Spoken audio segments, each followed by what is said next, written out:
নমস্কার, আমি মণিদীপা দাস ভট্টাচার্য। আমি ক্যালিফোর্নিয়াতে থাকি।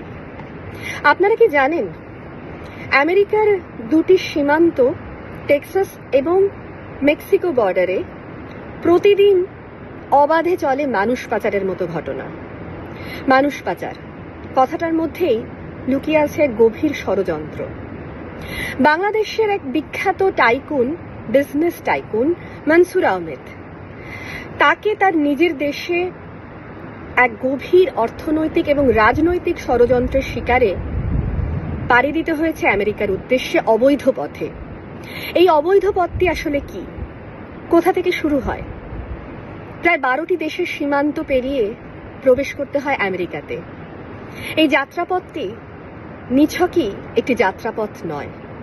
এই যাত্রাপথের পদে পদে লুকিয়ে আছে মানুষ পাচার থেকে আরো গভীর ষড়যন্ত্র। কেন মনসুর আহমেদকে এই অবৈধ পথের আশ্রয় নিতে হলো?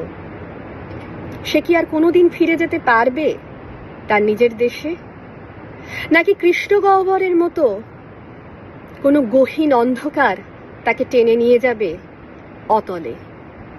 কৃষ্ণগহ্বর আমার উপন্যাস, আমার গল্প আসছে নিশি ডাক চ্যানেলে শুধুমাত্র আপনাদের জন্য।